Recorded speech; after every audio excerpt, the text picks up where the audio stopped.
Il me fallut longtemps pour comprendre d'où il venait. Le petit prince, qui me posait beaucoup de questions, ne semblait jamais entendre les miennes. Ce sont des mots prononcés par hasard qui peu à peu m'ont tout révélé. Ainsi, quand il aperçut pour la première fois mon avion, je ne dessinerai pas mon avion, c'est un dessin beaucoup trop compliqué pour moi.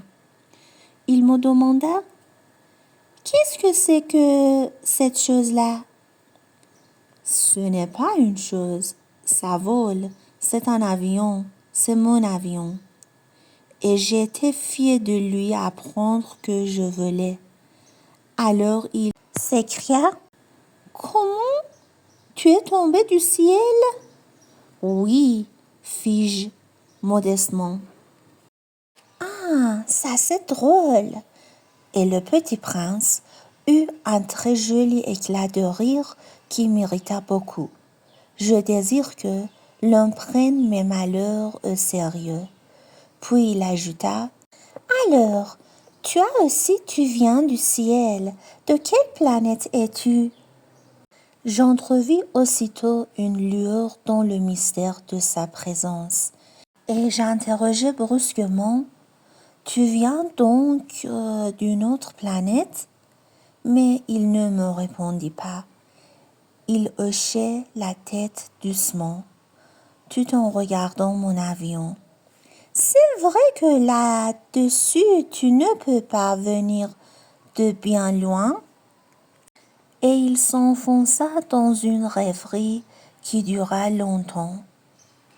Puis, sortant mon mouton de sa poche, il se plongea dans la contemplation de son trésor. Vous imaginez combien j'avais pu être intriguée par cette demi-confidence sur les autres planètes. Je m'efforçais donc d'en savoir plus long. D'où viens-tu, mon petit bonhomme? Où est-ce chez toi? Où veux-tu emporter mon mouton?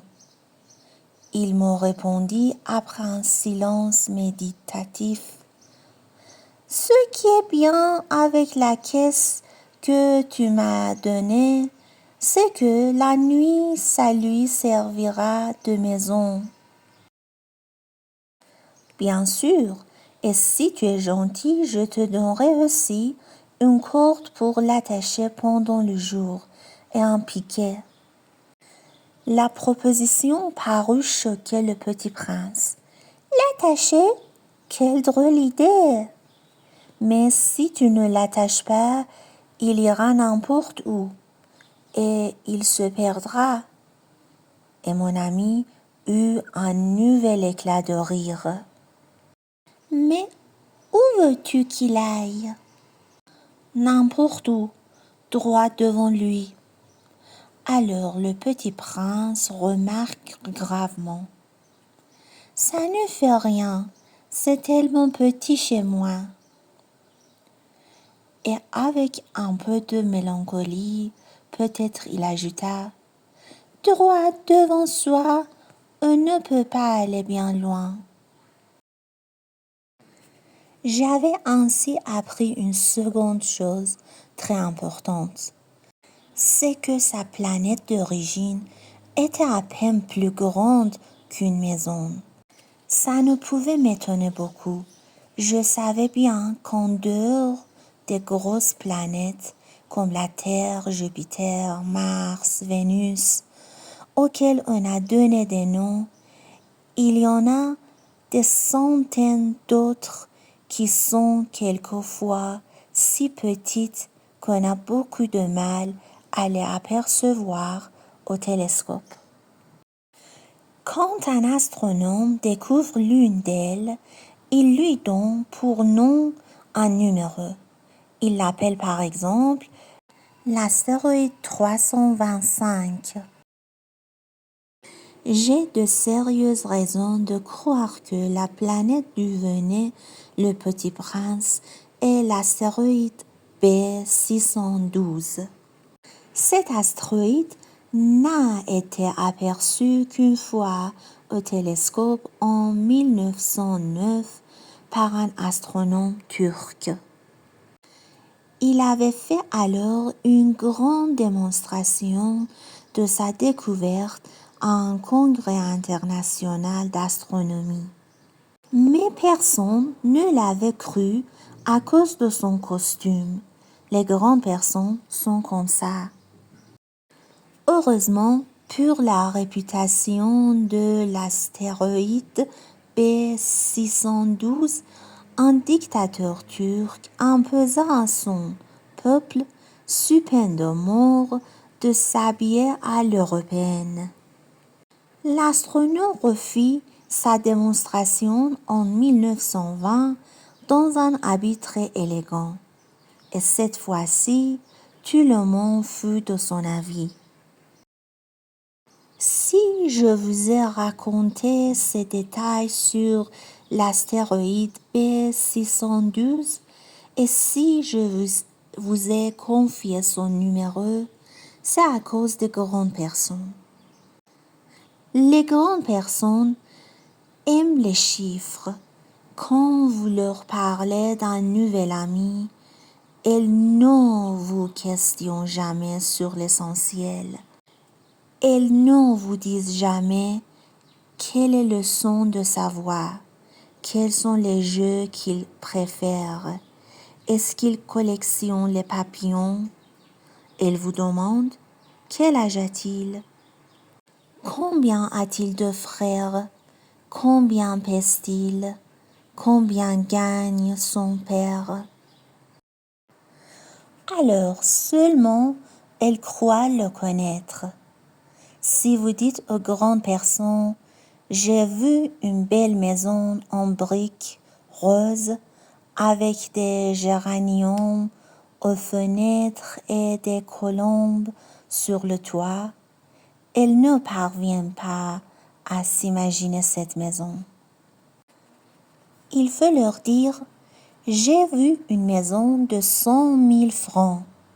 Alors, elles s'écrient « Comme c'est joli ».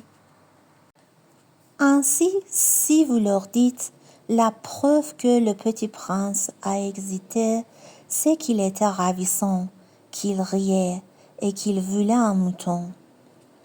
Quand on veut un mouton, c'est la preuve qu'on existe. Elles hausseront les épaules et vous traiteront d'enfant. Mais si vous leur dites la planète d'où ils venaient est l'astéroïde B612, alors elles seront convaincues et elles vous laisseront tranquille avec leurs questions. Elles sont comme ça. Il ne faut pas leur en vouloir. Les enfants doivent être très indulgents envers les grandes personnes. Mais, bien sûr, nous qui comprenons la vie, nous nous moquons bien des numéros. J'aurais aimé commencer cette histoire à la façon des contes de fées. J'aurais aimé dire « Il était une fois un petit prince qui habitait une planète à peine plus grande que lui et qui avait besoin d'un ami. » Pour ceux qui comprennent la vie, ça aura eu l'air beaucoup plus vrai. Car je n'aime pas qu'on lise mon livre à la légère, j'éprouve tant de chagrin à raconter ces souvenirs. Il y a 6 ans déjà que mon ami s'en est allé avec son mouton. Si j'essaie ici de le décrire, c'est afin de ne pas l'oublier. C'est triste d'oublier un ami. Tout le monde n'a pas eu un ami. Et je puis devenir comme les grandes personnes qui ne s'intéressent plus qu'aux chiffres. C'est donc pour ça encore que j'ai acheté une boîte de couleurs et des crayons. C'est dur de se remettre au dessin à mon âge, quand on n'a jamais fait d'autres tentatives que celle d'un bois fermé et celle d'un bois ouvert à l'âge de 6 ans. J'essaierai bien sûr de faire des portraits le plus semblables possible. Mais je ne suis pas tout à fait certain de réussir. Un dessin va et l'autre ne ressemble plus. Je me trompe un peu aussi sur la taille. Ici, le petit prince est trop grand. Là, il est trop petit. J'hésite aussi sur la couleur de son costume. Alors, je tâtonne comme ci et comme ça, tant bien que mal.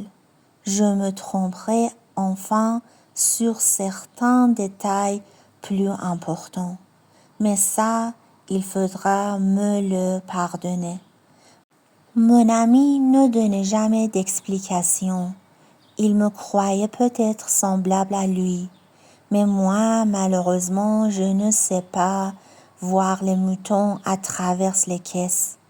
Je suis peut-être un peu comme les grandes personnes. J'ai dû vieillir